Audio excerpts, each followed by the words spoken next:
get some headphones.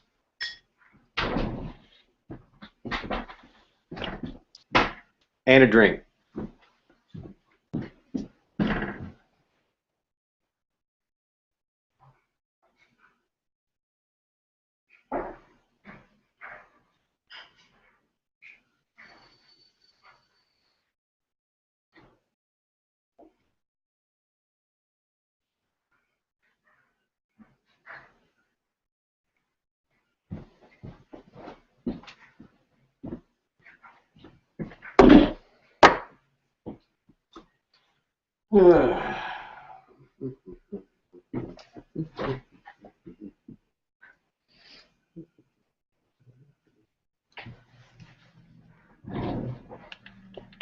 Oh, hold on. For some reason.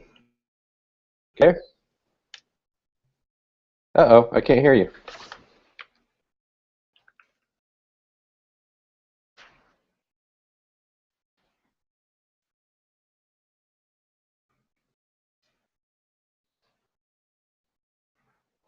Oh, wait.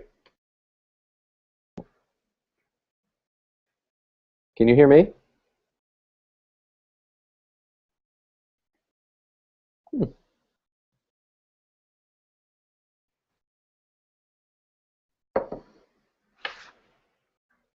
Okay. Oh, my Lord. Okay. Hey, Victor. Hey, And Mike. we've got some Let's moonshine. see, I gotta figure out.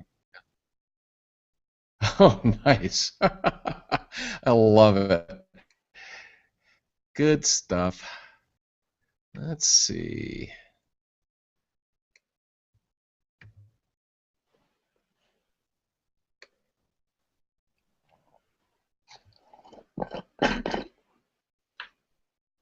Oh, I may stick to water. I'm still not hearing Mike. Oh, Michael. In fact, he looks rather, I don't know what the term is for it, like he's dead. I'm not dead. No, I'm not Ah, dead. I'm not dead yet. I'm not dead. How about now? yep, now I can hear you. Okay. Hey, that Yeti's sounds working. great. All right. How about now? Still? Yes. Good. Excellent. All right. I'm tweeting the YouTube link in just a second. And I've got the event page link, so I'm just going to send this out. And I assume we're recording this. I have no idea. 5 years I haven't been able to figure out Google Hangouts. Don't feel bad. That's nice, Steve. That's good. I like Yeah, the scuba look. Yeah, let's see, let me put a TR on. There we go. That's awesome. There we go. That's what I want.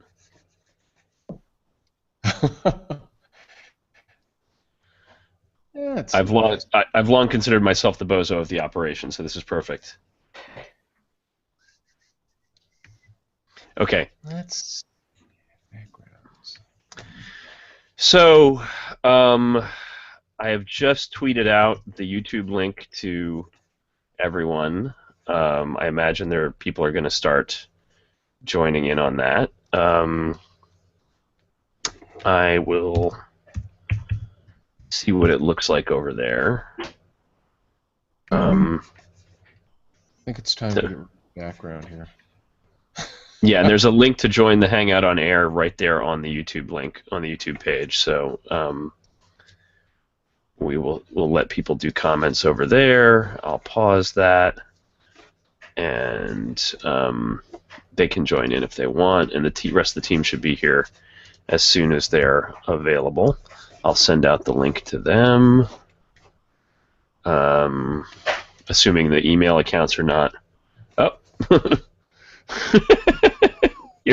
Here they come. Victor, Christoph, Rick. Oh my gosh. Richard. This is They're all insane. coming. They're all here. There's a huge chat widget.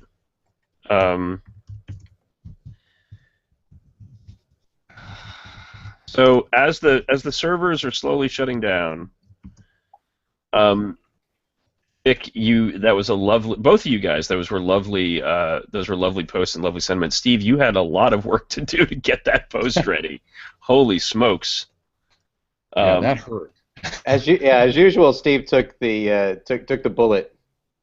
Yeah, it's like, great, now I've got carpal tunnel. I won't be able to do any work. Pirate carpal tunnel. Perfect timing, man. So, I mean, it was kind of shocking to discover, looking back, how many people were on that contributor list over the past 10 years. Blogsmith, our CMS, never forgets a face or a payroll status. So there were, I mean, easily 50, 60 people. Some who are still contributors now, some who we haven't seen hide nor hair of since their one post and out many, many years ago.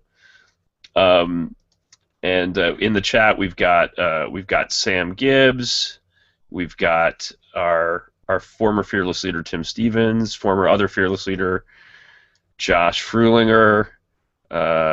This is awesome. So good to see you all, and thanks for coming to have a drink with us. Toast number 1 to Victor for sticking with this quixotic chain of fools for so long and making it the best it could be. To you, sir. Thank you. Woohoo! Cheers. I'm just drinking water right now.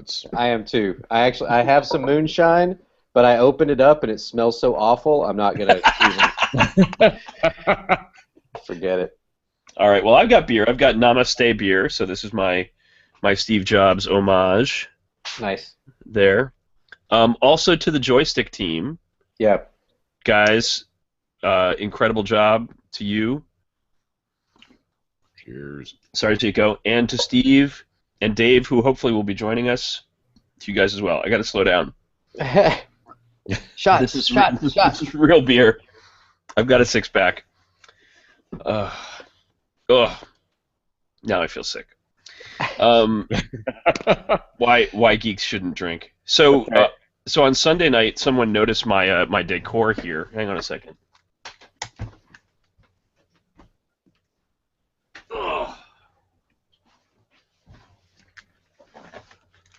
So this is an actual Pismo, not necessarily in working condition, but it is a PowerBook G3. Within the pop-in, pop-out DVD drive. Ports, we've got 2 USB video, S-video, VGA, a modem, Ethernet, and SCSI. And over here, the ever-popular compact flash slot. So, or no, this isn't compact flash. This is a PC card where you could put a compact flash adapter. So, I will send this to anyone. I admit it's got a missing key, but I will send this laptop to anyone who sends AOL $1 million to buy the site. No. I'm liking that idea. You know, we'll all contribute souvenirs. I mean, this is not. It's not too. We've got plenty of junk. I mean, I think Steve, you probably have a giant pile of junk. Oh, you wouldn't believe how much. Well, in fact, you can probably see it back there. But anyway, but my official, whatever you want to call it, museum over here, I've got a quick take, original quick take. I've got A Course in Newton, an old iPod Classic, all sorts of fun stuff. So each wonderful. It's a beautiful thing. I've got a LaCie Fuel. These are handy if you want to take your kids someplace and play movies. This is what came up on Sunday. That it was shocking to me. So I recently ordered a brand new box of Moo cards. Okay? Brand new box. And I had half like a quarter box of old cards that I'd put in here. So all of these TUAW cards, of course, now completely useless. Collector's items. So I just ordered these because I thought I was out. Shows me what I know. And then I found another box of these that was half full box. So I thought, oh, great, at least now I've got way extra. No. What did I find? An entire freaking box, giant box full of cards, gigantic box. No. So I have more Moo cards than I will ever need. If anyone needs them for bookmarks or anything, I've just got this old R2 unit over here. Oh, sweet. Well, I think one of my favorite things of all time, when we, over the years, there was a company that was doing 3D printing with this interesting ceramic material, and they were trying to get us excited about it. And this is Mini-Me. Wow. With a little TUAW T-shirt on there. That's amazing. That's awesome. Yeah, I thought that was pretty great. They had you take a couple of headshots and send them in, and then they made these little things, which was kind of fun. So that's my favorite Giga, I guess you could say, from over the years. Oh, I've got someone sneaking up behind me. What? Do you want to say goodbye to everybody? Bye. Well, you gotta show the shirt. You gotta show off the shirt. No, my shirt. She's wearing an Iron Man T-shirt. It's really cool. Yeah. So go show it. Okay. Awesome. Thanks, Shosh. Yeah, that one is approximately the same age as the site. Born in November of 2004, so I guess that's the same, roughly the same time frame. So have your bloggers spayed or neutered. Only you can prevent blogger overpopulation. Victor, thank you for that wonderful post. That was very lovely. How long were you working on that? A couple of days. It's I had some personal bad news on Sunday, so it was kind of distracting. But it was actually very therapeutic to write that as a result. Kind of keep me off the Facebooks in the grieving mode and all that kind of thing. So it was nice, but it was another type of grieving, right? So I want to thank. I actually want to thank. Let's see. I'm going to go in order here. Mike, you came to TUAW before Steve, or no? I was slightly before Steve. Okay. I think that's right. It was all around about the same time, I think, right? Yeah, Steve, Erica, and I were all within a couple months of each other, if I recall correctly. So now it can be told. First of all, I meant to tell you, if people ask like who my muse is, and so I was going to show you. There's my muse. Oscar the Muse. But I was going to say that when you came to TUAW, first of all, you came here from Lori Duncan, right? She found you for us. Well, technically, I got corrected on this past week. So it was my brother who he hired Lori. She was a colleague of ours, a day job colleague of ours, and it was my brother who said to her, "You guys should hire Mike." So he wants credit, and he gets credit for that. It was Lori who certainly made the connection, and the one who, I don't think harassed is too strong a word, Scott McNulty, because for those who don't know what the TUAW recruiting process is like, we would announce, and this applied to all the weblog sites, we would announce we had open slots for bloggers. We would get, I think if you printed them out, they would be 3 stories tall worth of applications. and then have to plod through those. And there was a lot of reading and a lot of discussing. And I think it was Lori who kept pushing Scott and saying, "Hey, you need to take a look at his stuff. You need to take a look at his stuff." So yes, she gets credit for being the nudge and also recruiting me and also saying you should do it. So it was Lori who did it. Well, that turned out to be very momentous because you have helped so many people with their writing, and your experience. What were you? Time, Life? Life, yes. Entertainment Weekly, and then Life as part of Time Maker. And and you have a natural gift for editing, for looking at what people have said and thinking about phrasing, long before it was a joke on Archer. I've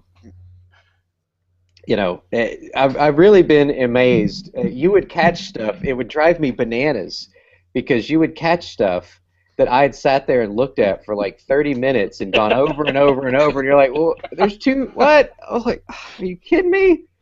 So you're probably really good at the seek and find word puzzle things, right? But yeah, and you've been a great friend to everybody at the site. And this was the thing that can now be told, which was that some people will remember this, but I left the site briefly, and we were in discussions to bring Mike on as editor-in-chief. So, true. Yeah, and so, it worked out that it's probably better where you are now, I think. Because I've been amazed. The stuff you're doing over there is like really cool, man. It's a great organization for you to be in. And then I'll just move along to Steve here because we hired Steve, last year? Yeah. Feels like years. No, I mean full time. Oh God! But we brought Steve in. Yeah, well, and then we brought Steve in full time. About a year and a half ago. Okay, and as your separation documents will no doubt show your exact date of employment. But you have been. April Fool's Day. Oh, maybe. But what's amazing is that when you started with us, you still had your consulting and everything, and you were doing a lot of other stuff on the side. You and Erica wrote some books, and I was amazed that when we brought you in full time, it's like we had 4 Steves working all of a sudden. Oh my God! Yeah. I mean, it was amazing. You've just been a powerhouse, man. I told Darren Murph that I was like, "You're in trouble, buddy. If Steve has a couple more years at the site, your world record's gonna be out the window." No, he's still got the record though. That man is unbelievable. He's a machine. But the thing is that you're reviewing hardware. You've been reviewing so much stuff. A lot of the stuff you've done, the video, the podcasting, like all of this stuff. And what people may not know is that a lot of the stuff Steve would pitch to me, and I'd go, "Do it, man, go for it," and he would just set it up and make it run. So the Steve and Mike both absolutely indispensable since they've come on to the operation of TUAW. So thanks, guys. Thank you. Okay, I'm weepy now. No. Well, it's amazing over the past few days the kind of feedback and the testimonials that have come out. And to your point, Victor, I've been pleasantly surprised where people have said, "Oh, being at that site helped me learn to write. Mike helped me learn to write for the web." Some people I knew they felt that way. Christina Warren has always very publicly said, thanks to my mentor, and I feel a little sheepish about it, but it's very sweet of her to say it. But I was surprised to hear things like that from TJ, from Rich Gaywood, from Brett, that I always felt like I was being more of an editorial nudge, and and making people feel. I was trying not to make people feel bad. Business cards? Nudge. It is. It's spelled with the umlaut over the U. Not the nudge. Not the nudge. Not the noid. But I always felt a little awkward about it because I felt like I was imposing myself into someone's thought process and saying, I don't want to get in the way of your train here, but let's see if we can make this as good as it can be, because it's not, don't think of it as it's just a blog post. Don't think it's just, it's just going on the fake internet somewhere. And it was really wonderful to hear from those folks that they internalized a lot of that and that they took it away and made it work for them. I I am going to tell my parents, see, that writing degree you thought would never amount to anything. Now let me tell you what.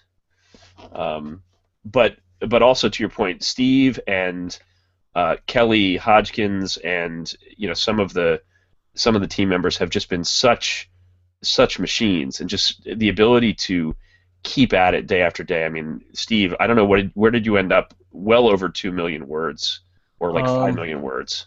Actually, I've got to see if I can screenshot that before they close everything down here, but 2,298,766 words. Wow. That's a crap that was- load. Yeah, time to screenshot that while I'm at it. Speaking of which, I just noticed I was looking at the home page, and the sub-heroes have been replaced with a little note about our new home. Really? We have a new home. Aww. Yep, Every word on the site will migrate to become a permanent part of Engadget. Ah, like the plumbing. Of course, there's still no photograph, no thumbnail on my. Here's the funny thing about no thumbnail on that picture is that I went into our CMS and damn, and I found an image that was not just a Getty. It wasn't Getty. It wasn't Flickr. It was actually an AOL person uploaded that at some point. I pulled it straight out of our CMS, cropped it, put it in there, and apparently we can't make a thumbnail out of that. Can't be done. Cannot be done. Impossible. Inconceivable. I do not think that word means what you think it means. I think it's the most perfect thing that my last post would have a technical fuck up. Awesome. Of course. Get right on fixing those tweet and Facebook share buttons too. Oh boy. Yeah, we gotta make those work. Well, weren't those the things that broke the site for like 3 days? Oh yeah, Jesus. I can't wait to go through my emails this week and look at the hilarity. Yeah, we had a lot of breakage over the years because it's a complex set of moving parts, but you know. Well, and Victor, I don't think everyone knows your origin story with weblogs, and it is inspiring. It is in fact so inspiring that I believe this was the other thing I showcased. I believe it made it into print as part of Blogging Heroes. Yep, me and Robert Scoble and Gina Trapani on a book together. That'll never happen again. And Ken Fisher and Scott McNulty. Yeah. Yeah. Yeah, and what's great about that book is that I'm listed as the head of DIY Life, which no longer exists. That was shit canned by AOL pretty quickly. But yeah, so I started as a commenter back in the early days, and I'll go back a little bit further than that. One of the first podcasters on Engadget was a guy named Phil Terone, who now works at Adafruit. He had a sort of like Flash hacking site back when Flash was a thing. He had a site about hacking, and he was getting like a Nintendo Power Glove to work with Flash interfaces and all this crazy crap. And Phil was a podcaster over at Engadget, and so I found out about Engadget through him. And through Engadget, I found out about TUAW and started commenting. And back in the day, and oh man, I have forever sought a commenting platform that will do this again, and I have not found it. But the bloggers could rate the commenters. Oh. That's awesome. What a concept, right? So I became the top ranked commenter because I looked at it as like a forum moderator kind of thing. You know, I would go in there and people would be crazy, and I'd be like, hey, let's not be crazy, let's stick to the facts, right? What a concept. And again, that's from a history of, you know, being in forums and all of that. So, and my wife at the time was actually a forum moderator on iVillage, if anybody remembers that. iVillage? Yeah. Wow. Yeah, and so I got noticed by a couple of people, and I believe David Chartier may have been writing at that point, but I know he was involved, and I was actually not good enough to start writing at TUAW. I started over at Download Squad, with Chartier and Mark Purton, and And Grant Robertson, or was he not there yet? he wasn't there yet. Yeah, it was, well, actually, Grant might have been there. No, I don't think he was actually. He was on another one of our sites, like the Internet Radio blog or something like that, which they should totally bring back because Internet Radio is like huge now, but they killed it. So it's too niche, it's too long tail. But at any rate, yeah. So I started on Download Squad, and then finally proved to CK that I could form more than like 5 sentences together, and they acquiesced. And then in bloody coup after bloody coup, I finally rose to the top. I raised to the top, as we say here in Tennessee. The queen rose to the top. Well, and so I mean, you had the privilege of seeing the various parts of the site evolve, or the various parts of weblogs evolve, and seeing, in fact, the great condensation from 90 blogs down to 8. Yeah. When I first started, actually, I personally managed a number of sites, but my role back then was actually more like, handling contracts. I got to see everybody's bank account number. I think I still have a PDF or an archive with a bunch of PDFs with people's very sensitive financial information. That's how we rolled at AOL back in those days. Great. Security, schmurity. But yeah, I was more administrative type stuff and didn't get to write. And then I got to write for a long time. And then here the past few years, I've been so involved in managerial stuff, I haven't gotten to create as much as I would like. And so I'm actually looking forward to being able to create stuff again. Well, and that's actually a great point for folks who haven't seen the Slices of Apple documentary. Is there a way to make sure that that's going to stay accessible? Is it going to still be under Engadget or on YouTube? Yeah, it'll be on YouTube. They'll keep it on YouTube. And I've got all the raw, I've got all the the full-size files and all that kind of stuff. In fact, a little plug here, now that I'm on Colbert Show. I'm working on a book that should be out in the fall that's like 13 things you can learn from Apple, and a lot of that is based on the interviews that we did during Slices of Apple, talking to former Apple people, and I'm talking to more former Apple people now, and so we're going to learn a little bit more about how the sausage is made at Apple and how you can use those same principles in your business and even your personal life. Have a direct, responsible, oh man, this is water, I swear. Tennessee water. Yeah, have a DRI. Have a directly responsible individual for all kinds of things. The plumbing at your house, whatever. I could use that. Well, I know we're all looking forward to seeing that. Steve, what's next on your agenda? I think we've already made it pretty public what you and a couple of the colleagues are doing. But if you want to tell all 6 of our viewers. All 6 of our viewers. But wait for the huge audience we're going to have on the AOL On network. Never mind. Wow. Okay. You take the guy off the payroll, and it's 5 seconds later he's trashing them. It's amazing. I'm still on the payroll. Through Friday, I think. Well, I haven't seen my termination papers yet, so. I'm not allowed to talk about mine, so. Oh, okay. Yeah.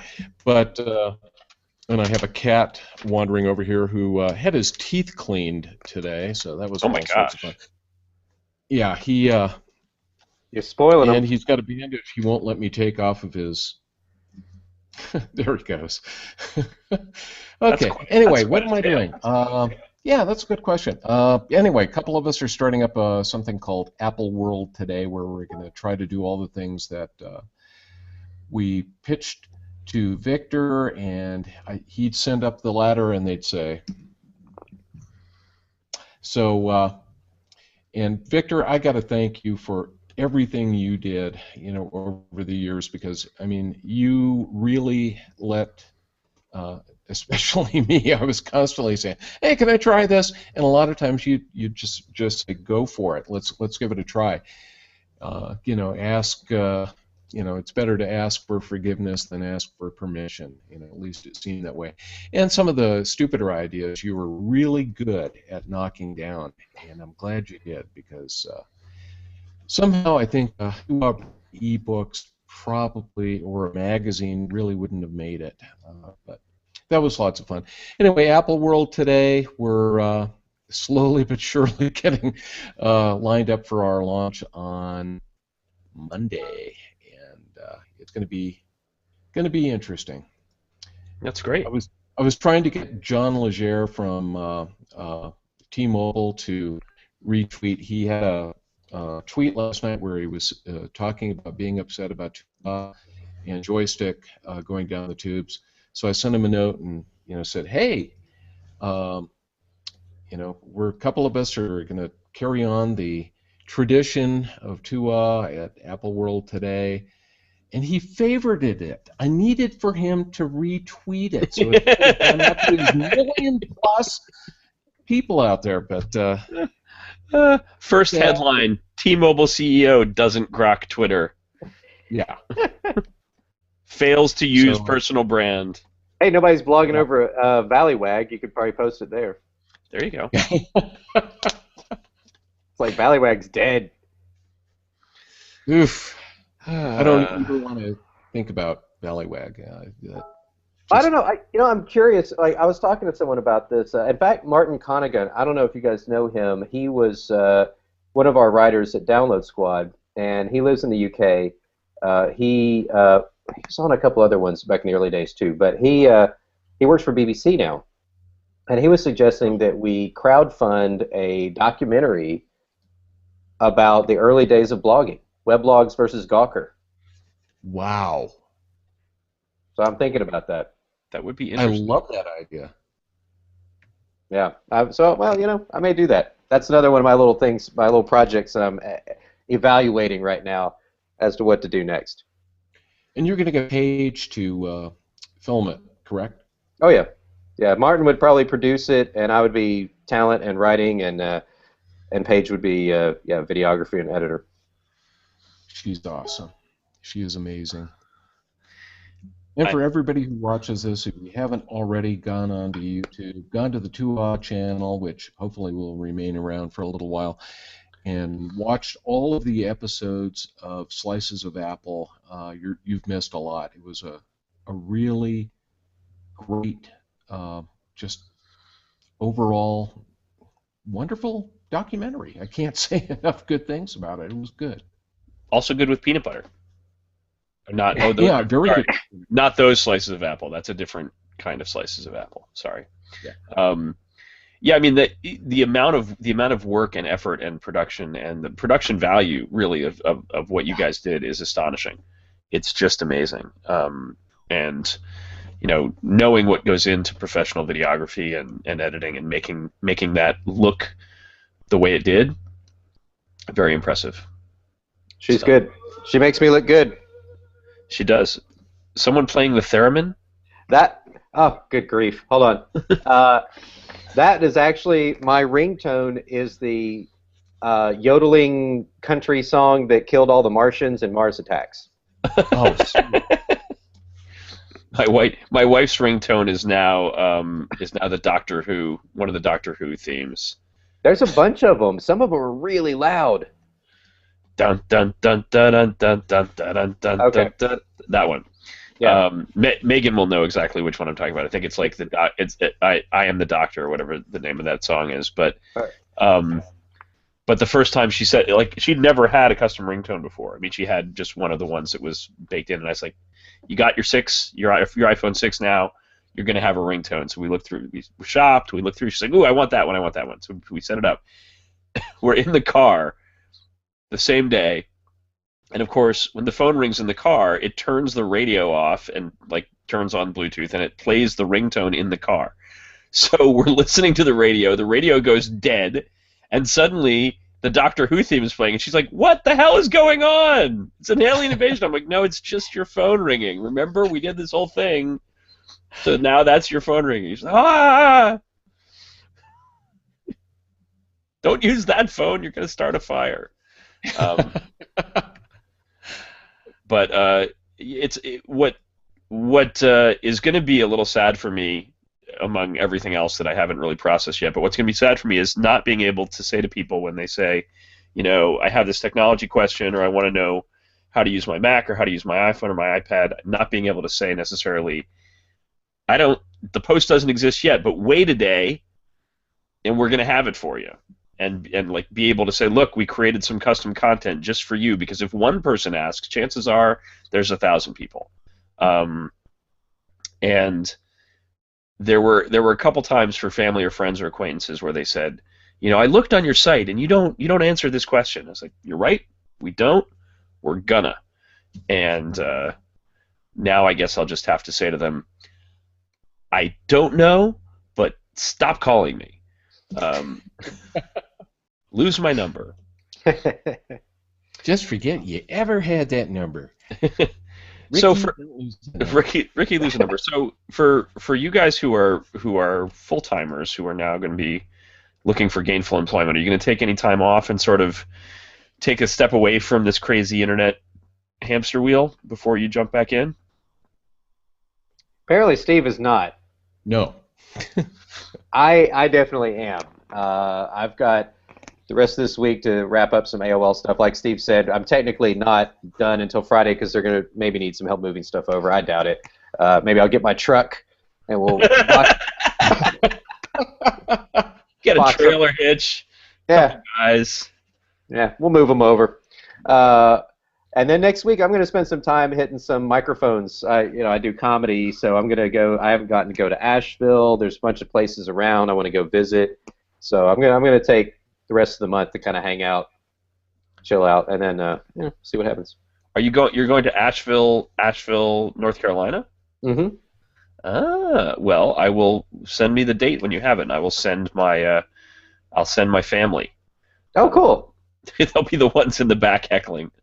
Well, I listen. I plan to be in Asheville a lot, so that would be great. I'd love to have a fan base there. There we go. Well, we can do that. They're used. You know what? I've trained them well on how to behave at comedy shows. They show up. No. They drink appropriately. Okay. They don't. They tend not to yell completely inappropriate things. They're going to yell a lot of inappropriate things. But they'll be fine. And Steve, you're not taking any downtime at all. You're just going to go straight into next site mode. Well, you know me. I'm also the guy who used to write blog posts and clear things while I was on vacation because, well, I probably shouldn't talk about that, but it's all good. They're not going to deny you benefits now, man. What can they do to you?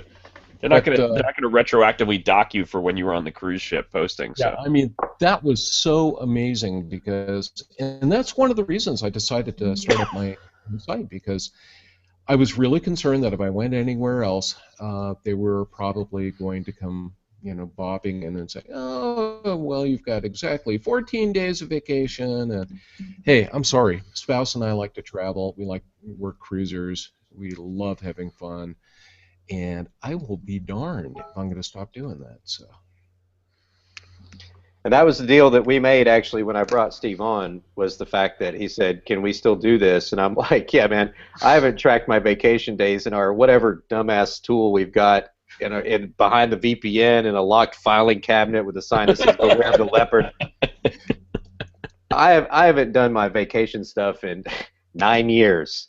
So I was fine with it because Steve's a workhorse, man. He gets the work done. And I've never been, I think you guys will attest to this, I've never been that punch in, punch out kind of guy. It's like you have to be here at 9 a.m. and then, only on days where we have something that's an event. But my attitude is kind of like get the work done.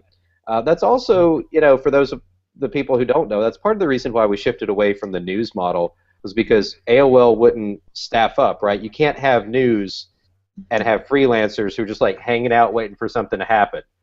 I mean, that's literally like the paparazzi model, right?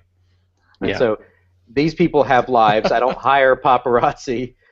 So yeah, we had to shift away from news because we couldn't have that sort of rapid response team available. But I thought that served us well because we were able to take a step back and think about the news, not just give a hot take. Yeah. We're all about the hot takes. Hot takes? I mean, I think a lot of our a lot of our audience is probably aware that if it were just TUAW that was closing, it would be a tragedy for the readers and for us, but it wouldn't be part of a larger trend. But it does seem like between Macworld Expo, Macworld the print magazine, I think I don't know if we're the third shoe or the fourth shoe, but it does seem like there is a threshold below which a specialized commercial blog or commercial site cannot exist, and most of the sites that are proving to buck the trend are either one-person endeavors or have a very different cost, expense, and revenue model and cost and expense structure than what we've had, and presumably than what IDG and Macworld had. That it is not. I don't want to say it's not feasible or it's not possible, but it seems to be much more difficult now than it was 5 or 6 years ago, which is odd because the audience should be so much larger. Well, that's a blessing and a curse, right? The audience is larger, but the ad market is awful. Yeah. So you can have, in fact, I just posted this thing today. Oh my gosh, it's like the best thing today. What was this? Yeah, it's that shark, that stupid left shark that people are taking pictures of, making memes out of, and it says, "I think you'll find the drive-bys are super hard to monetize." They are incredibly tough. And and that's the thing. If you want page views, it's real simple. Be titillating. If you want readership, be genuine and have integrity. And there's a real push to have this balloon that it reinflates every day, but it's bullshit. You can't monetize people who are just coming in and going, yeah, okay, whatever, and then they never come back, or they come back twice a year or whatever. That's not a loyal readership by definition. That's the opposite of it. So, it's part of it too. I'll tell you, I think you guys will attest to this, that since we started doing this, a lot of things have changed. A lot of technologies have come out, a lot of platforms. There's just shifts all over the place and tectonic shifts. So it's a very different market. I thought you said shits all over the place. That's poop emoji. That's not the same thing. Yeah, poop blogs are doing great. But yeah, what I've seen is actually a lot of sites monetize through other ways, though, right? Video is super hot right now, but I'll tell you the truth. If you're starting a site today, Steve, think about things like white papers. Think about things that are value adds. So it's like people come for the the appetizer and they stay for the main course or whatever. It's really dessert. Yes, exactly. Newsletters are big too. How did that happen? Yeah. Go figure. And 976 text lines somehow are back. The newsletters. Yeah. Well, I mean, you look at some of the most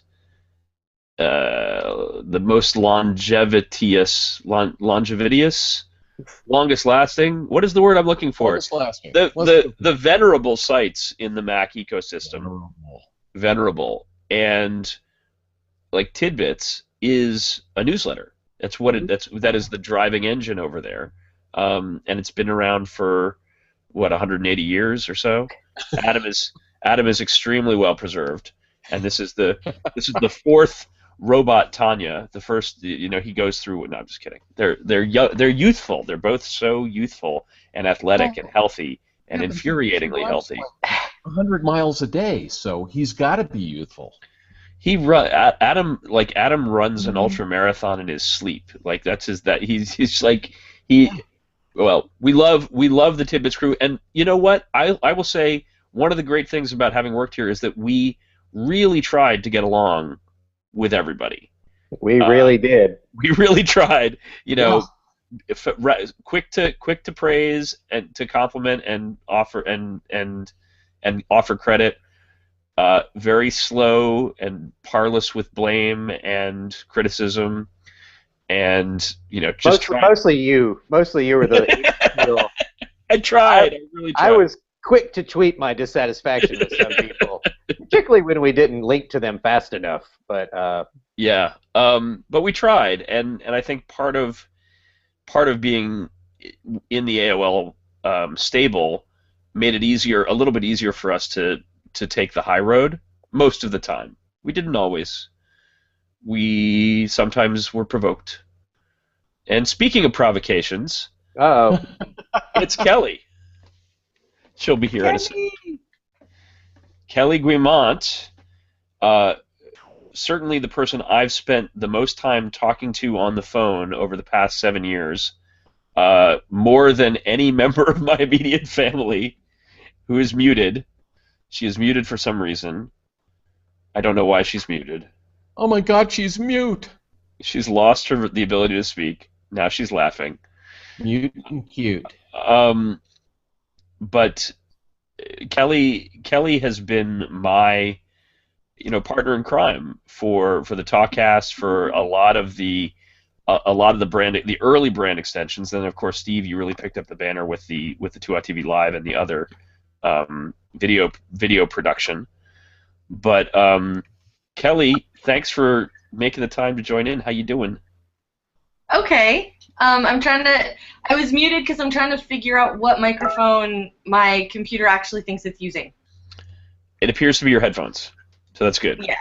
Google Hangouts isn't entirely certain for some reason that I have the right microphone plugged in. I don't know what's going on. You have to kind of set it twice. That's what I've found. It's like you have to tell it what you want. Yeah. And then it's like, tell it again. No, really.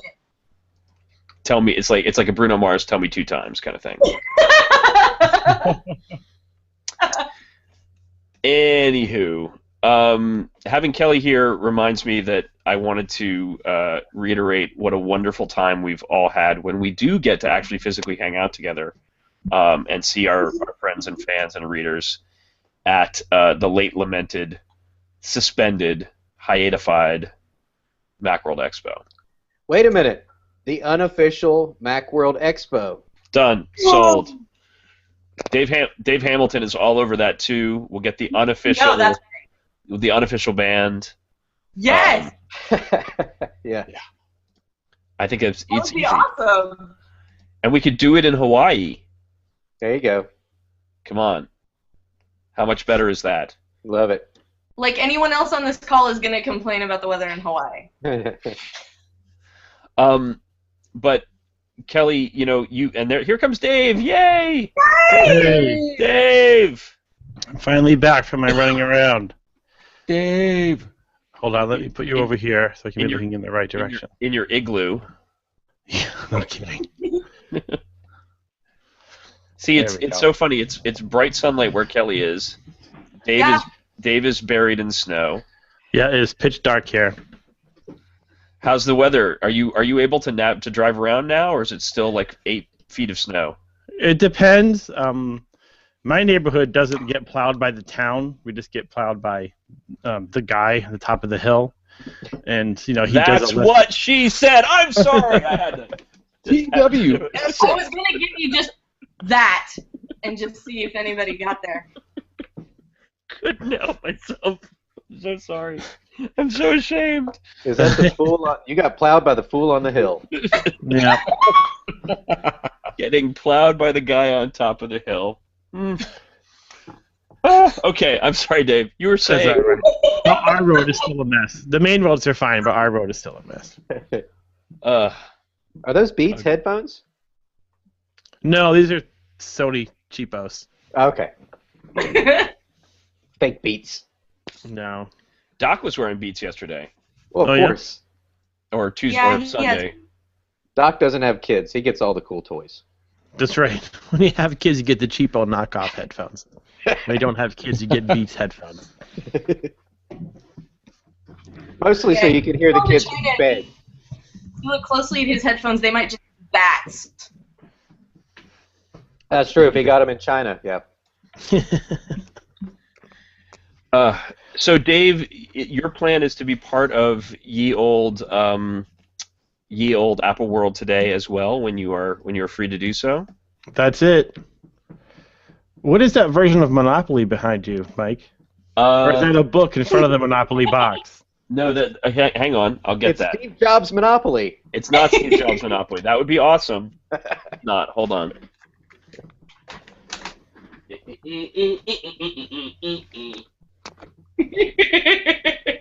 like if you It's- get one. Steve Jobs' Monopoly would be awesome. No, it is Star Trek Monopoly, Even better. Sure. which is what I bait my Scott McNulty trap with. That's fun. The only reason this is funny to me is because Sunday night when we did this, Mike was talking. I'm like, I'm sorry, Mike. I'm distracted. Next to Monopoly, is that a Pismo machine? And why, yes. As a matter of fact, it is. So there it is. Drop it like it's hot. Whoa.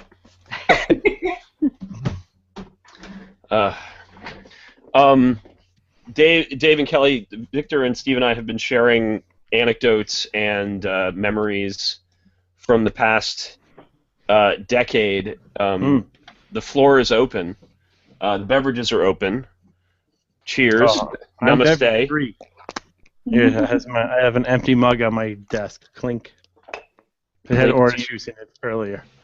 Dave is the one here aside from Victor who's been here longer than me.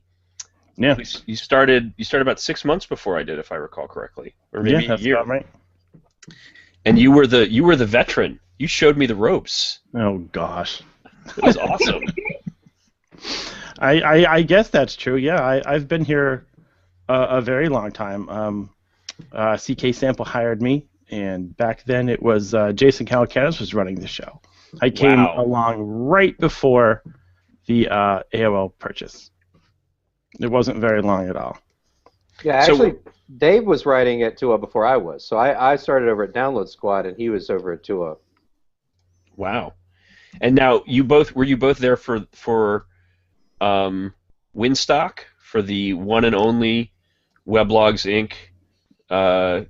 Gigantic all hands meeting, of which the legends speak?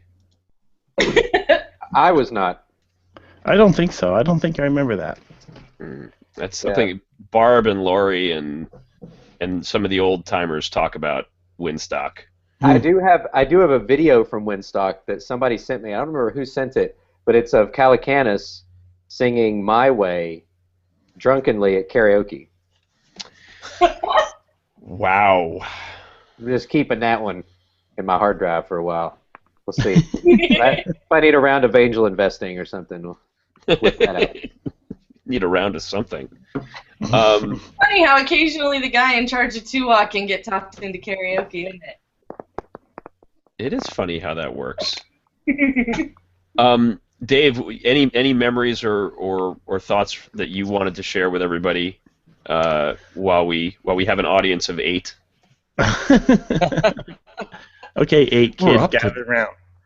I don't know. I mean, there's so many things that happened. I remember being in the newsroom at 770 Broadway in New York with Vic when Jobs announced that he was stepping down. That was amazing because it was an amazing story, and to be in the newsroom with, I don't know, 100 people when this thing happened was pretty incredible. And we were all trying to source it and confirm it and get it posted and, running around like headless chickens with this huge news. That was amazing. And if you guys remember, the best part of that was sitting just down the open workspace, whatever the hell you call it. It's a huge room. Yeah, huge room. So we were right across the desk area from the Huffington Post tech people. Right. Who are awesome. And they were terrible. The thing was, remember the headline? Remember the guy was like, they were like arguing over what a shitty headline they could write? It was killing me. Like, we were over there and they're like, what is wrong with you people? I quit, I think, was the one that they went with. Lowercase I, capital. Right. And they were like high-fiving each other over how clever they were with their tasteless headline. Ugh! Best thing ever. Yeah. That's terrifying. Besides that, it was an exciting day. Yeah, it's the future of news, guys. It's the future of news. Telling you. There are many good memories. Mike, you were talking. You mentioned this on Twitter the other day, maybe last week or something. How a Macworld Expo years ago, when you were putting that silicone case on the iPad. Yes. And for some reason, Mike Schramm and I couldn't look away. We're watching the feed back in the hotel, and we're saying to each other, all he's doing is putting a case on an iPad, but I really want to see how this turns out. And we just stayed and watched the entire thing. It was great. That's when like the iPad was as new could be. That's like those videos where people unwrap the toys and like kids watch them, and like millions of people watch these damn videos where she's just unwrapping toys and crap. Mike, you were like way ahead of the curve, man. I could if I'd only found a way to monetize that. Right. Right. You'd be rolling in dough right now. I would be rolling in dough right now. The video, I will post the video in the sidebar here of the ye old chat. But yeah, that was fun. Oh, we lost Kelly. She came back. She's gonna that was weird because it was it's 8 o'clock in the morning on the show floor. I've got this iPad skin, and I've got coffee. The camera's on. And the camera's on. We're just gonna make this work. Let's go. One take. It was weird. It was a very, very weird thing. It's like QVC at 3 in the morning. You know? It was a little bit like that. And it can also be told now, I guess, the whole Macworld booth thing, because that's an interesting piece of the story for the 3 or 4 years that we were doing it. 3 years? I guess it was 3 years we had the booth. After poor Victor. What? I want you to go get a video of everybody's top 3 apps. If you tell me to do this, do you know what's going to happen? That's sort of what I'm hoping for. Remember that we had this talk. I gotta go. It worked out well. It did. The whole reason we had a booth, it was the first year. It was like the first post Apple year. It was the great shrink. 09? It was 09. 09 or 10. I think it must have been no. Oh wait, 07. When was the iPhone introduction? 07 was iPhone. 08 was the last Apple. 07 for. Okay, so then it would have been either 09 or possibly 10 when we first had a booth. For some reason, was the last when I went. That was the year I went. Okay. So anyway, when this happened, there was some question as to whether the show was going on that year. There was a lot of exhibitors were pulling out, and Paul Kent, I think, approached us and said, "Hey, do you guys want to be part of the show?" And we of course did. So we got some space, and we didn't really know what to do with a booth. And so Victor's like, "Here's what we're gonna do. We're gonna live broadcast from the show floor. It's gonna be awesome. We're gonna do this. We're going to get the world's longest string and put 2 tin cans at either end. And it's going to be awesome." But no one had done it before. We had Chad Mumm, who now is the creative branding video director for The Verge and is doing fantastic work. But at the time, he was the Engadget video producer. And he came out to San Francisco with us.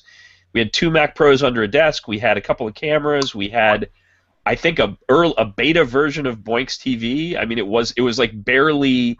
Yeah, I remember he was there all the time, making sure it was still running and working.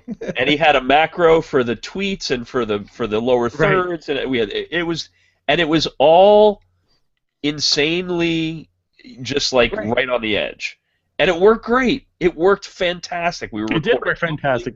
And I love that feeling of this is almost not working. Like just pervasive. It is working, but if a mouse sneezes, it will be not working. Yeah. And we were, I think the first year we were not quite as close to the Boinks booth. The second year we were right around the corner from them, and people were convinced we were selling Boinks TV, which is okay. We didn't, but like. We had to put up a sign and say it with the website address on it because people kept coming up and saying, "What are you selling?" Yes. We're like, "We're selling knowledge. We're here to inform and entertain."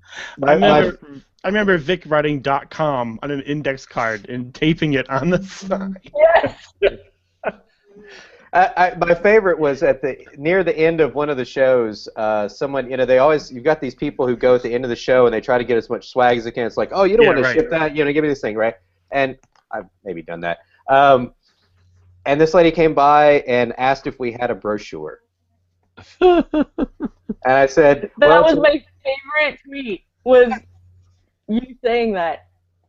Yeah, it was like, well, it's 4 letters in your browser. So type in TUAW. There's our brochure. It's online for you. But it's all right there. We should have made one of the pages. Yeah, no kidding. Well, it tested my ability to deal with the public. I can tell you that. Which, to be fair, has never really been your strongest suit. So just saying. No, yeah, I had a little Thorazine in my system every time I worked at Blockbuster back in the day. And what was funny too was, and we didn't find this out until like the last day, I think the last year that we set that whole thing up, was that we were basically violating union rules the whole time. And I'm pretty sure, like, if the Moscone people had seen that too, they'd have been pissed, and Lord knows the TV union and whatever God knows in San Francisco would have been completely irritated with us. But you mad, bro? Why are you mad, bro? Yeah, there was. Well, we wanted to do a live podcast, but Macworld Mac Observer had the exclusive live. When they had the podcast pod. Yeah, they had the dome. giant glass irradiation chamber for podcasting. That's kind of weird. It's like it was like an exhibit. Look at the podcasters. Don't feed them. Don't feed them, man. No. You'll never get rid of them if you feed them. This is true. Don't feed the bloggers. God, no. And Kelly on Sunday reiterated the embarrassing story of how we first met on the show floor at Macworld Expo. Why are you embarrassed about this? It's me that nearly died. I didn't say it was embarrassing for me. I simply said it was embarrassing. Full stop. Okay, that's true. Okay, I'll give you that. But how we met 2 years before she started working for the site when she was working for Extensis, and it was my first Macworld covering the show, and I was going around and videotaping booths and products and so forth. And I went to the Extensis booth, and someone was showing Universal Type Server. I was like, "Ooh, great, Universal Type Server!" So I walk up to this young woman, and she's lovely, very friendly. She said, "Hi, I'm Kelly." I said, "Hi, I'm Mike. Do you mind if I videotape your demo?" And she said, "No, not at all." I was like, "Okay." So I turn on the camera and I start doing the intro, and I was like, "Hey, Michael Rose here for the Unofficial Apple Back Weblog." to you, Tomboy. Let me remind you that this isn't what he sounded like when he was talking to me.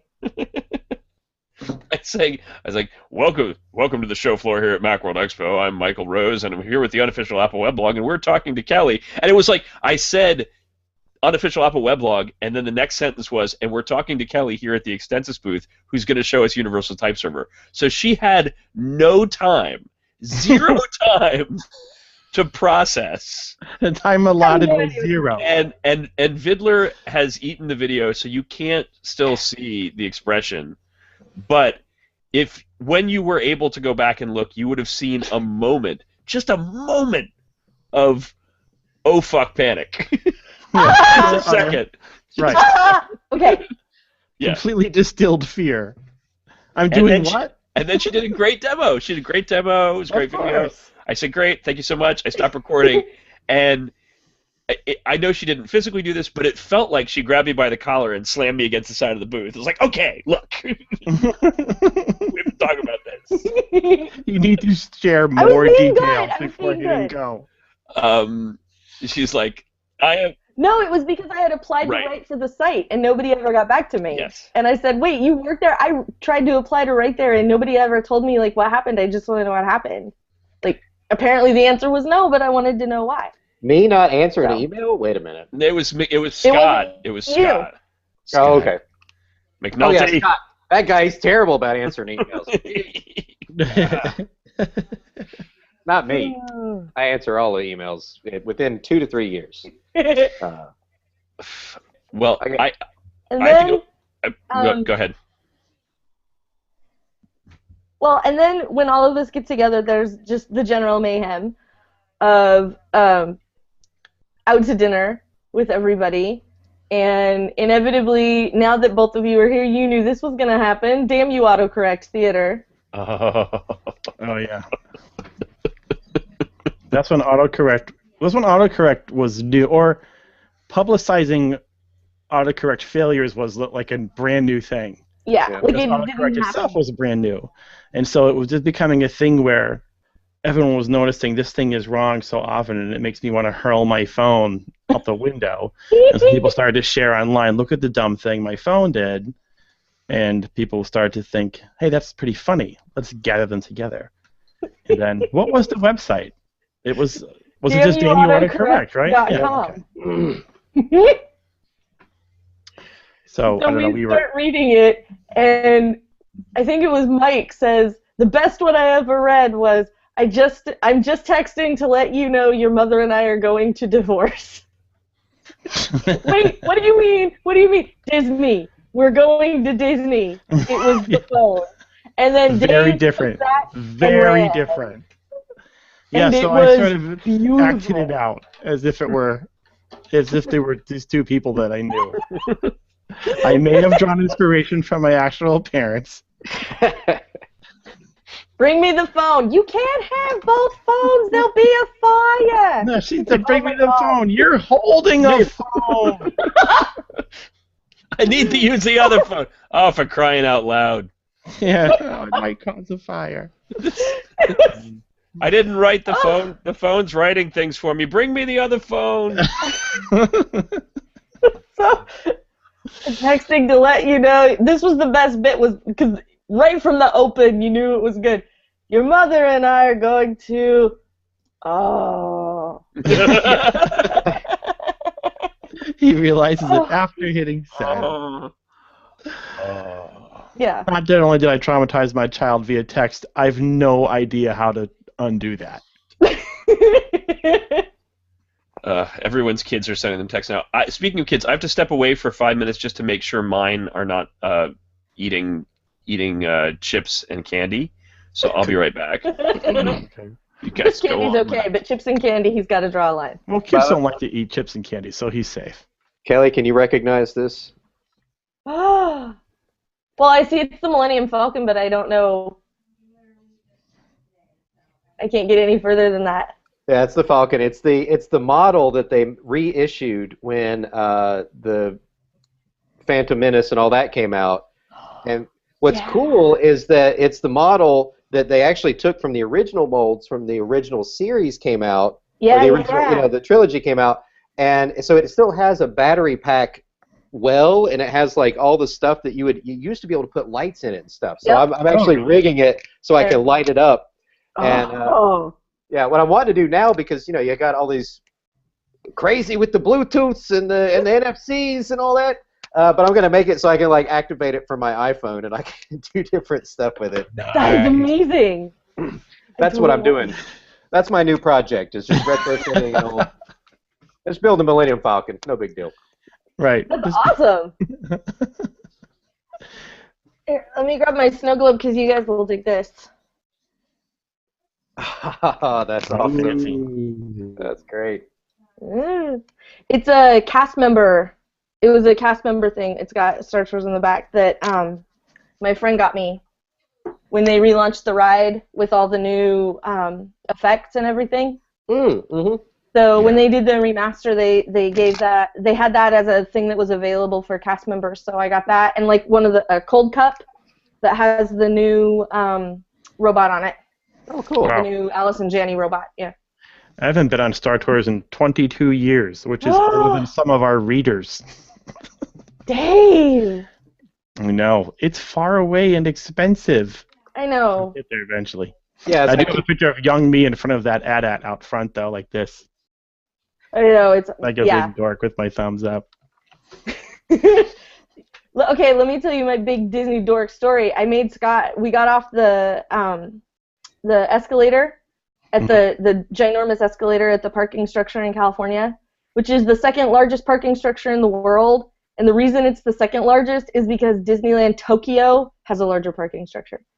And so we got to the bottom, and there was nobody else because we were there really early. And so I handed Scott my phone, and I said, I need you to take a picture of me coming down the escalator. And I went back up the other way. And so I have this, and I was like, just be quiet. It's awesome. I promise. Just trust me on this. Just stand here and take a picture. So then I made him take a picture, and I was wearing like plaid shorts, like just to sort of seal the deal on the photo. So there's this picture of me coming down the escalator all, and so I had to post it and caption it like on the very first ride at Disneyland. You know.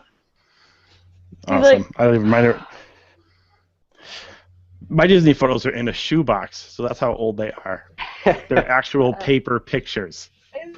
Well, it's a good thing you didn't upload them to one of those mini services that you've put out of business, Dave. Oh, I'm kryptonite for photo services. You are.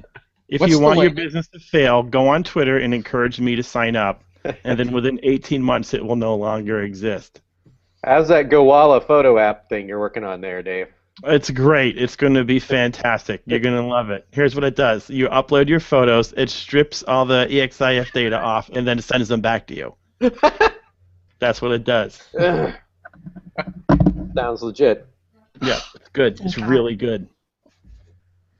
Photos that you took in January of 2014 will be tagged 1989 in November, so you're going to have a really good time. That actually happened to us with one of the iPhoto updates. I can't remember. Something happened, but I remember Kelly trying to pull in, my ex-wife, Kelly, trying to pull in all of our family photos, and like a new version of iPhoto was arranging them in some weird order. So all of our photos that used to be in chronological order of the kids were now like all over the place. Yeah. Yep. The kids are newborn, then 7, then 2. Wow, this is weird. Your children are Time Lords. We grew up they on have a TARDIS. TARDIS. What do you want? Yeah. Yeah. Because in real life, Doctor Who is working at an Apple Genius bar.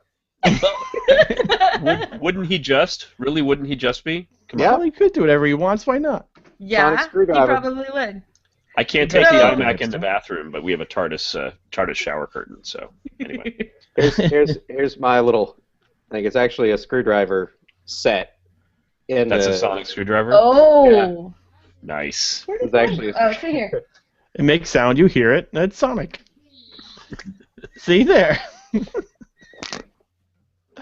Mine has a variety, but it also I have the one that's just the pen. Yeah. I got that one, and the invisible ink dried up like within seconds. Yeah, I never even bothered with it because I was like, that's just never gonna happen. Or did it? Maybe you just don't know because it's invisible. That's right. Do you have Just a bat? No.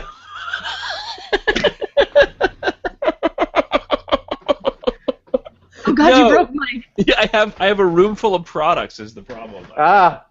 I've got the Smart Things hub that has yet to be Oh. reviewed.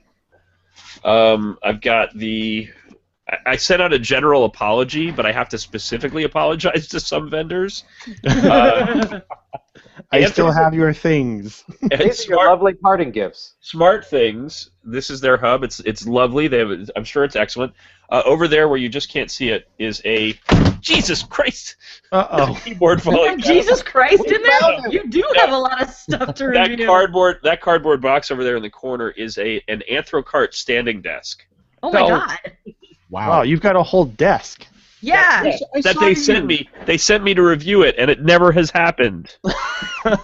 Has it exited the box ever? No. No. My existing desk is too, as you can tell from the things that are falling off of it, it's too chaotic for me to strike it and take it apart.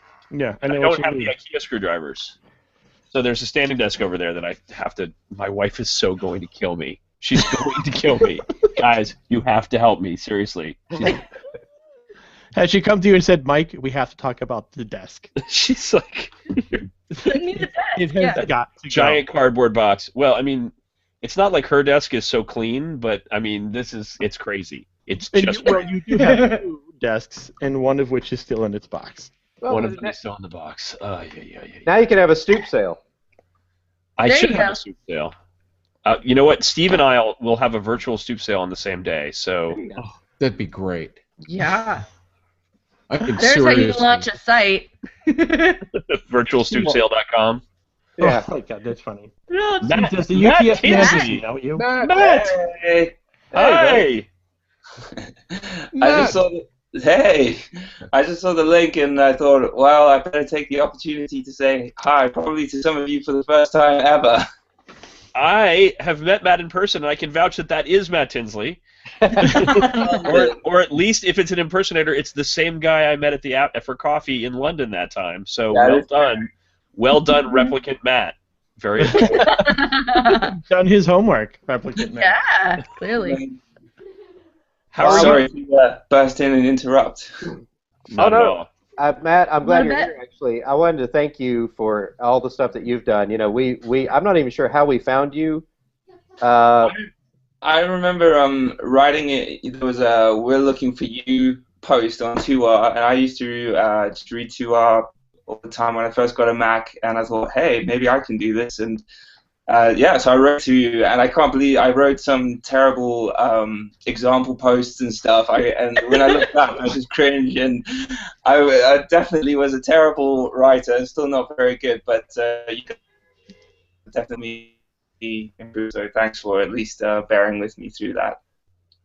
Well, I've enjoyed your articles, and the music focus has been great because there's, of course, a lot of music creatives in the Apple community. So I think I've heard a lot of good feedback from your stuff. Fantastic, thanks. Thank you. How is your career going in London and in the UK? I mean, we don't see you, we don't hear from you. So how are you? You never call, you never write. And what have you done with the real Matt? I do a bunch of different things. So around music. So some freelance writing. I'm trying to do like music for synchronization. So music on film or TV. Pretty early days, but I've had my one big hit was on MTV 16 and Pregnant. So woohoo on that one. But I also work for a church here in London, overseeing the music for their services and events, and just doing bits of songwriting and different bits here and there. So, and then, of course, I love doing the odd bit of TUAW stuff as well. That's fantastic. Yeah. So what are you guys all gonna do now? Is this like the main day job for any of you? Obviously, Victor, I know. I'm assuming it was the main thing for you. What's the next step for you guys? I have a llama farm. Babysits goats. Sorry, my wife is texting me from downstairs. What are we doing for dinner? Wrote back, I don't know. So we'll get that sorted within the next few minutes. Yeah, I probably ought to think about that too. So, Victor, I know you, Dave, and Steve were day jobbers for AOL. So what does this mean for the three of you? We'll start with Dave because he's already... Spilled the beans about the llamas? Because he already told us about the llamas. So, yeah, what's next for you, Mr. Kalo? Right now, I'm working on a site with Mr. Sandy and Kelly Hodgkins that... Oops, let me turn that off, sorry. That hopefully should launch... Oh, Megan's there. Hey! Hi! Megan! I sneaked into an office so I can join in. Yay! Are you down there? Eggs! Yay! Are you Hey! coming to us from my home state of Pennsylvania? Yes. Yay! I miss PA. I haven't been there in a long time. What, since the office ended? Yeah, there's no reason to go now. I'll get down there eventually. I think I was there a year ago. I just go for the food now, honestly. Pennsylvania food. Go for the food, stay for the fun. Yeah. Yes, the fun is the construction on I-81, which will never go away. Never. Since I was born, and I'm now 44, 81 has been under construction.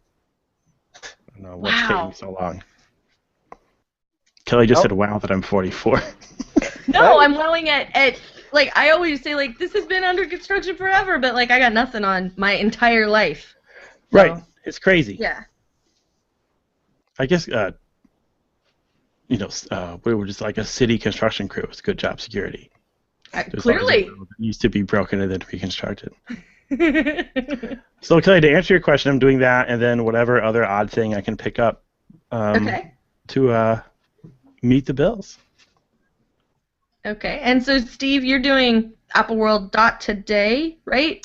That is I forgot her correct. name of it. Okay. Yeah, with Dave and Ms. Another Kelly. The other Kelly, yeah. Kelly too. I had to chuckle. Guess what showed up here a little while ago?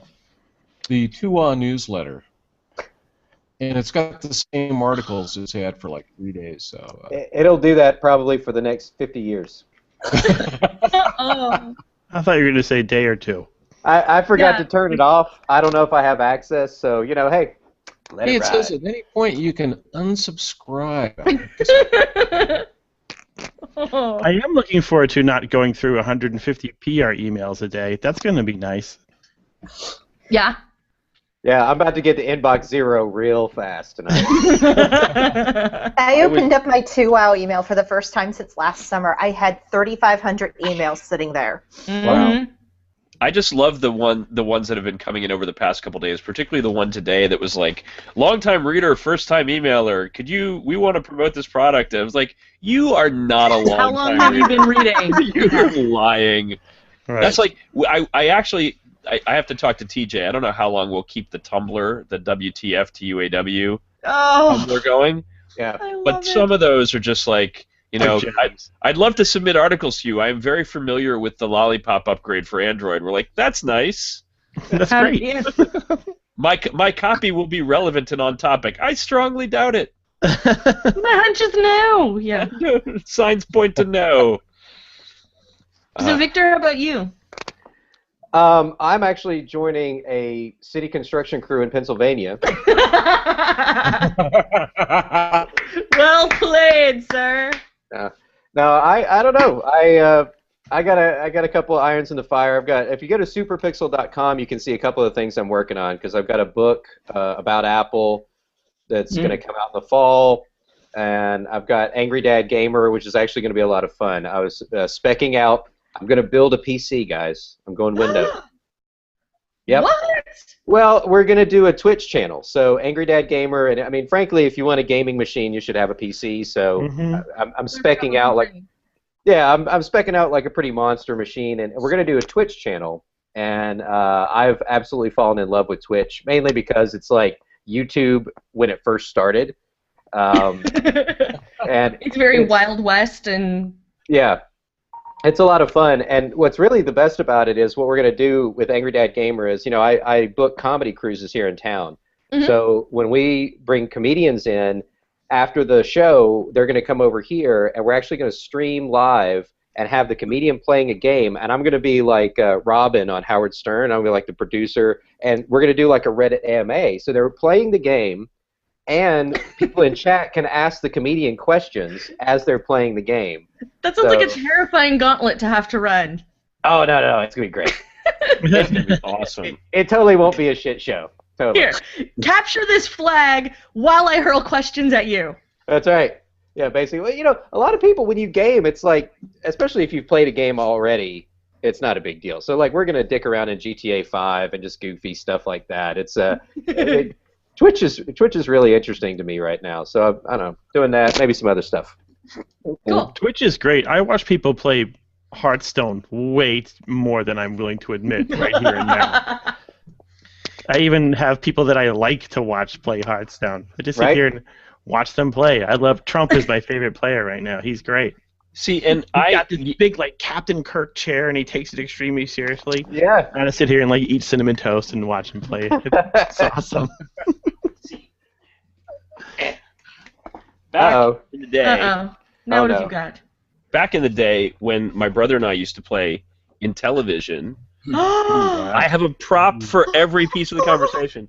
When we used to play in television, not this, of course, piece of crap in television, but the real original in television, I would sit and watch him play Astro Smash for hours. Hours. Yep. And it never occurred to me that I thought it was weird to watch someone else play video games. I was self-conscious about it. Who knew it was $1 billion business? It's a whole business. Well, yeah, that's how they made the money. They were the first people to just admit it. Step 1, watch video games. Step 2, Step 3, Step profit. Right. That's how pretty much I spent my entire childhood was watching other people play video games until I could steal the controller and play them. Right. What I love about Twitch is someone recognized it, because years before Twitch was even a glimmer in somebody's eye, I would go on YouTube and watch uploaded videos of people playing World of Warcraft. And I'd sit there for 3 hours watching some person I've never met like go on a raid. And when Twitch was born, I thought, oh, yeah, that's what I used to do. And some smart person was smart enough to recognize people like Dave want to watch people play games. So it's brilliant. It's super smart. I wish I had thought of it. Which, by the way, if you guys haven't seen that glitched run of Super Mario World that went up, I did. That was amazing. I sat here and watched that guy go through it over and over and over again until he got that. Like, that's one of my kid. That's one of his favorite streamers and YouTubers is that guy. Seth Bling, right? Yeah. That was amazing. Yeah. I didn't see his whole progress. I just saw the final video where he was sort of doing the narration over top of it. Well, you know what was so cool is watching him do it live. He's able to step through the code and catch, and he's even got a thing that like labels the sprites as they're generated and whatnot. So he was teaching my son basically debugging, because he was going through and like looking for when it threw this exception, and that's what caused it to shunt to the thing. I mean, it was like, this is amazing, you know. So, Victor, you were the first person I thought of.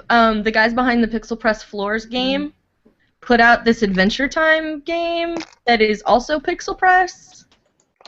Is that the one where they... Is that Game Wizard? Yeah, Adventure Time Game Wizard. Yeah, it's I was fun. like... Yeah. William likes it. I really hope Victor finds out about this, because Pixel Press is awesome. And then, yeah, well, Dave reviewed it, right?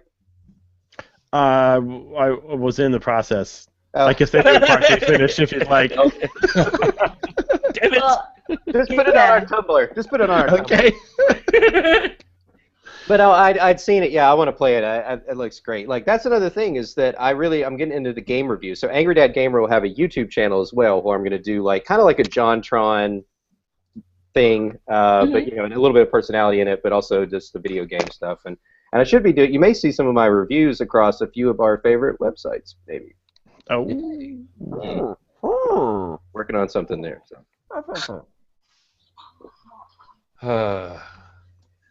What about you, Steve? Well, you know what you're doing. You're the Apple world, and then you're going to just take a cruise for the rest of your life, right? You're just going to cruise to cruise to cruise? Is that... You know, if there really wasn't already a really amazing website, it's out of the UK called Cruise Critic. If they didn't have that out there, I would definitely jump on it. But but why don't you? Right. Is Steve in IRC? No, he's in Reykjavik. Hey, I'll be there sometime in June. You're always in Reykjavik. You're there more than Bjork. It is such a great place. And our hotel, the last time we were there, it's right across from the most popular restaurant in Iceland, which is a hot dog stand. Okay.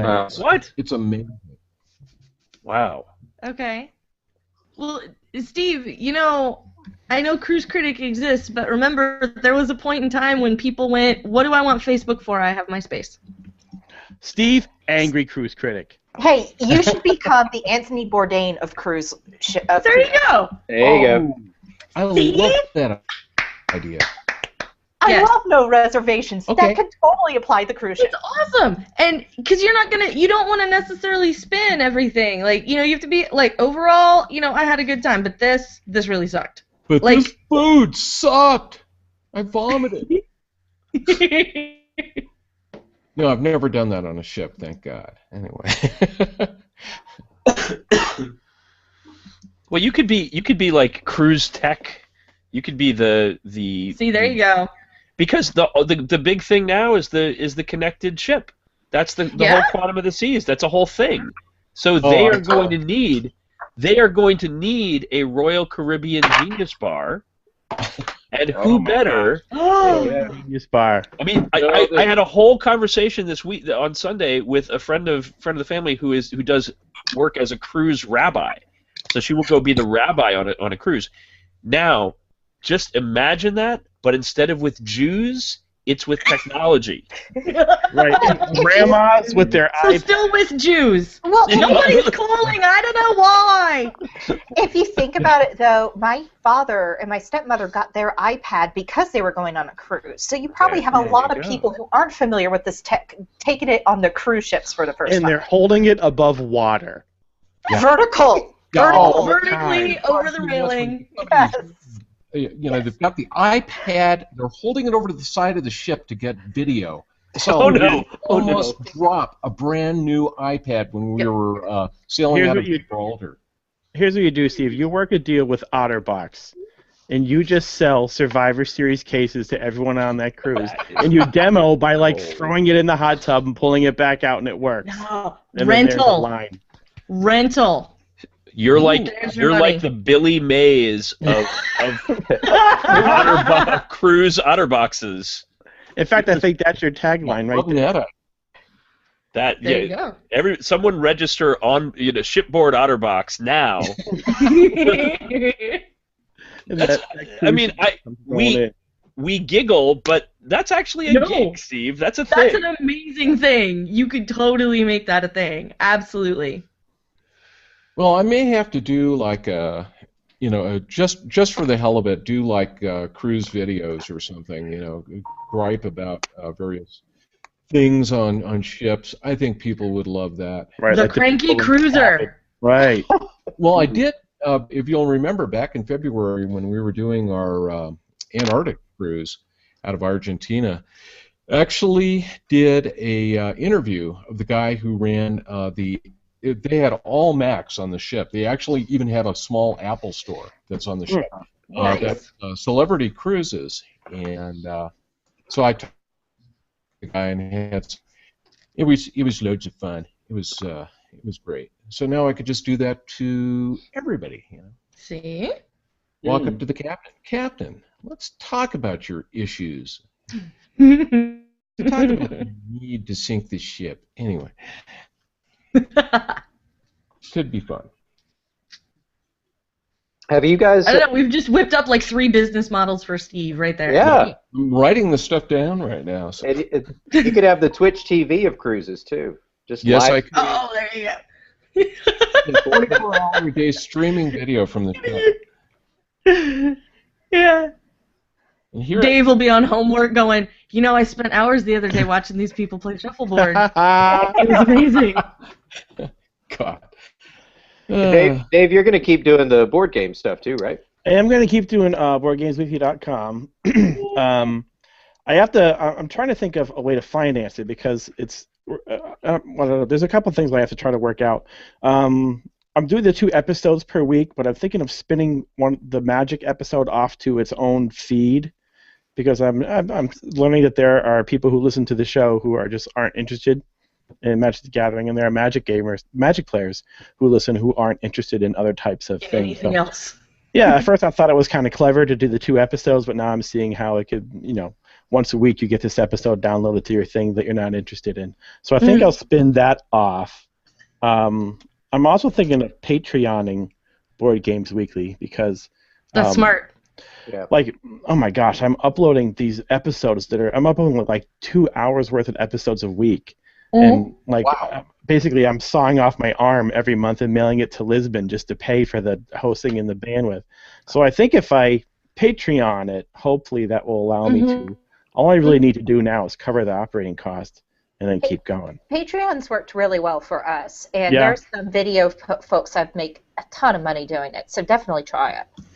Yeah, you Yeah. can.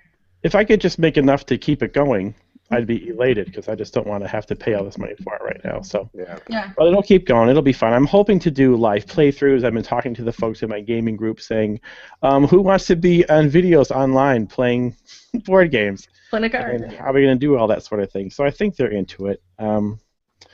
I fear knowing my friends that it will be adult gamers using adult language, but that's okay. We're all big people. See, and- you say you fear that, and I'm like, if they don't, that's going to be boring.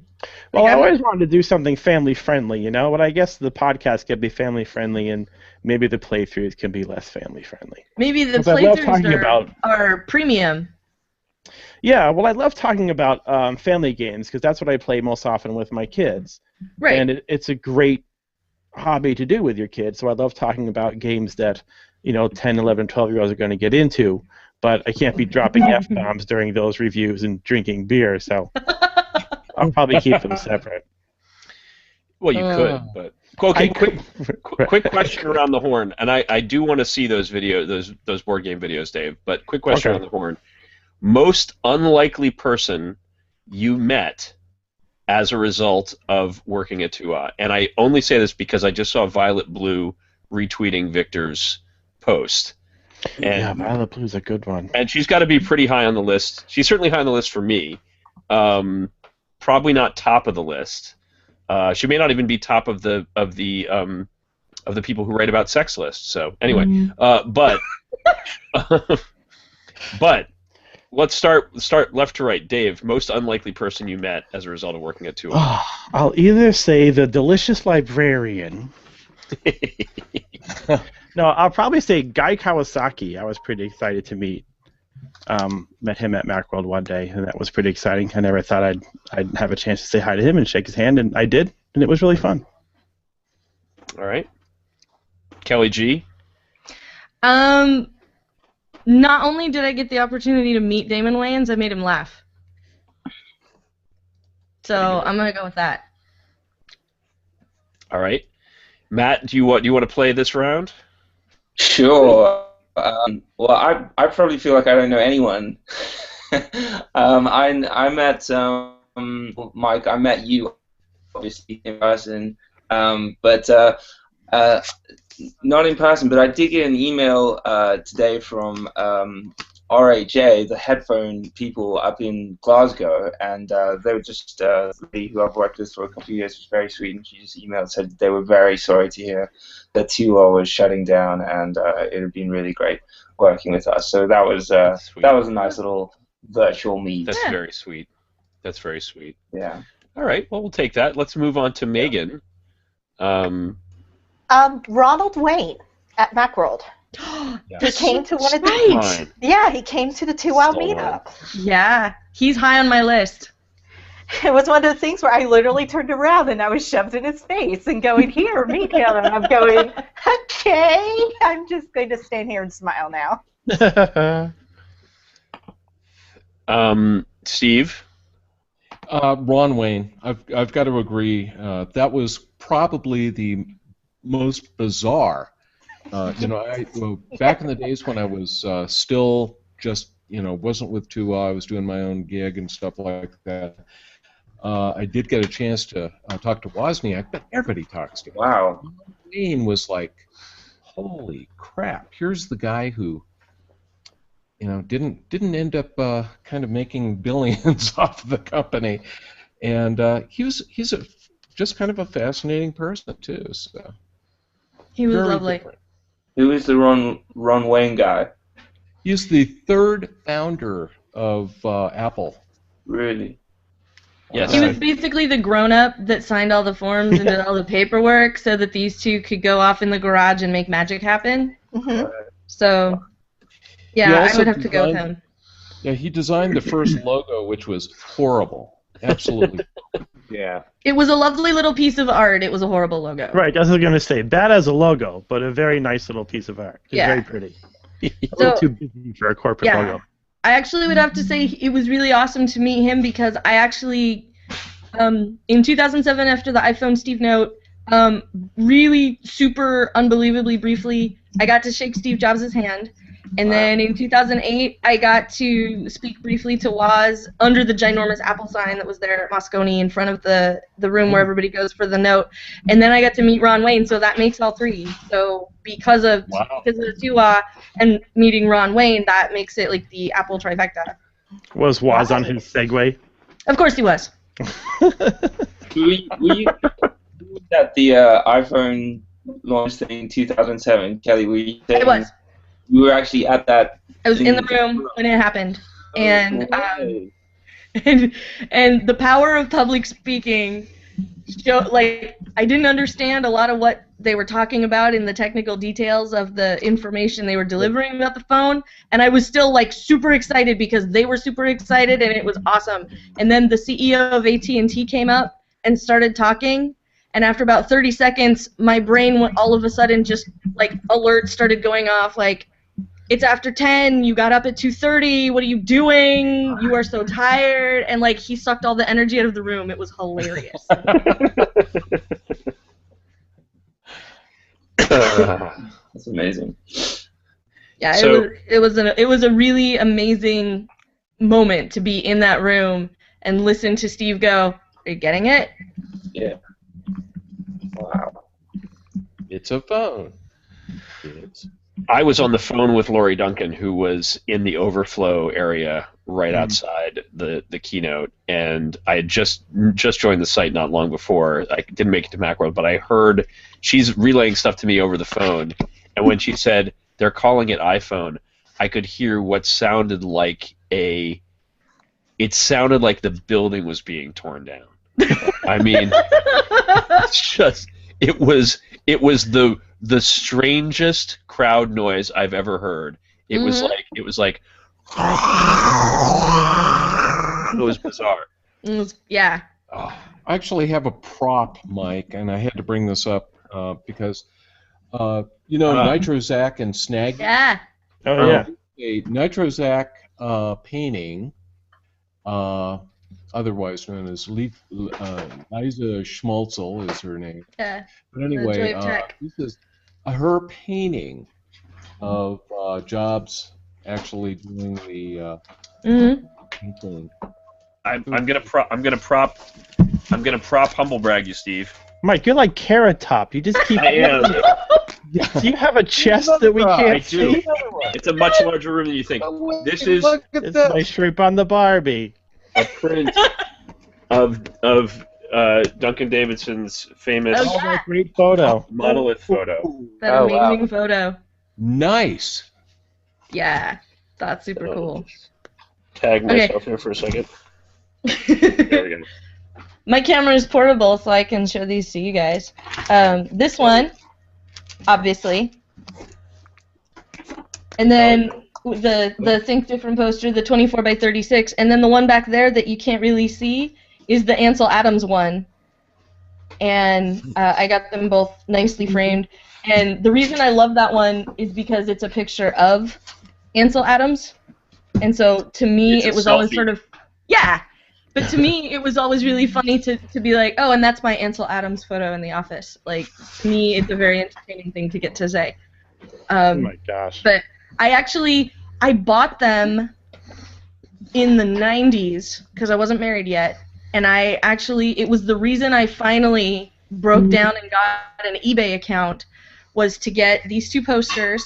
I paid about $15 each for them. And also, I got the original series Han Solo and Princess Leia for the top of my wedding cake. Aww, Whoa. that's adorable. Oh, okay, Nerd. we'll go back to more tchotchkes in a second, but I want to hear Victor's. Victor, Yeah. you want me to go first, or you want to give me your most unlikely? Why don't you go ahead? Mine's a little Alright. weird. Okay. Mine is probably being hugged by all three You Look Nice Today hosts on the same night. Merlin Mann, Scott Stevenson, and Adam Lissagore were all at the same bar in San Francisco, and I got hugged by all three of them. And that was I mean, the flat out most unlikely thing that ever happened was that I ended up on Clayton Morris's show the day before the iPad introduction, which was completely random. Like I was doing a Fox Business spot. Ross Rubin had an iPad, so I brought him along with me, and then he brought me along with him to Clayton's show. So it was me, Andy Anatko, John Gruber, Ross, Natalie Del Conte, now Natalie Morris, and Jason Snell by Skype.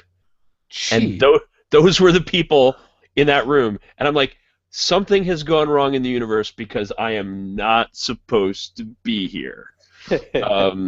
But that was quite something, and that actually became part of the lore of the iPad, because everyone on that show made a prediction for the first year's sales that was wildly under, and so that came around again a year later. Anyway, that was probably the most unlikely thing that ever happened. The best part of that is the people that were there at the time were making these predictions, and everybody was like, "There's no way they're gonna sell that many." Mhm. Like, what do you hide? Call out a number like that, and then they were still like comically underestimating by the time the numbers actually came out. They were comically low, but Victor, you're most unlikely. I never thought I would meet T-Pain.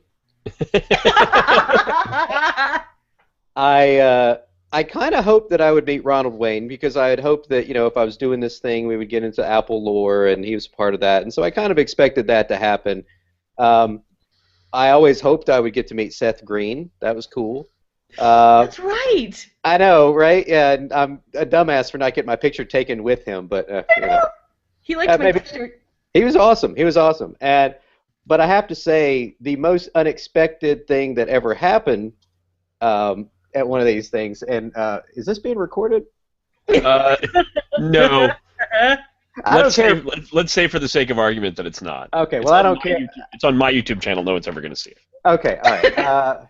Because, as you guys know, in California, it's pretty easy to get pot. And so I smoked pot with the guy that gave Steve Jobs acid. Wow. That's a claim I bet not many people can make. I did well, probably more than you might. More than you probably imagine. Well, compared to the population of the planet. Well, yeah. Okay, that's true. I certainly did not expect to be one of those people, and it was pretty cool, man. It was pretty cool. He's a good guy. Dude. He's a good dude. He's a good dude. But I've got to run. Oh. Bionic Barb is heading home, and I have to start cooking. So right on. And I have kids. I've got to make sure they're doing their homework, as opposed to drinking the rest of my 6-pack of Dogfish Head Namaste. And I'm eventually going to leave this office. That's right. I got to head to my girlfriend's here in a minute too, so maybe we'll just wrap it up here. But speaking of homework, Mike, I saw your frustrated late night homework session Facebook post the other day. Yeah. And Mike, I was feeling your pain, because I've been in that situation many times. Well, it's like my wife's out of town. There's no one to tag out with, or to even go up to and say, "Can you fucking believe this?" And, can you take over before I see out a window? Before I'm a danger to myself and others. Yeah. So, Dave, you might have seen in that Facebook thread my father chiming in. Oh yeah. And he said, "Guess the apple doesn't fall far from the tree." Was she also writing her homework on the back of a paper bag? Thanks, Dad.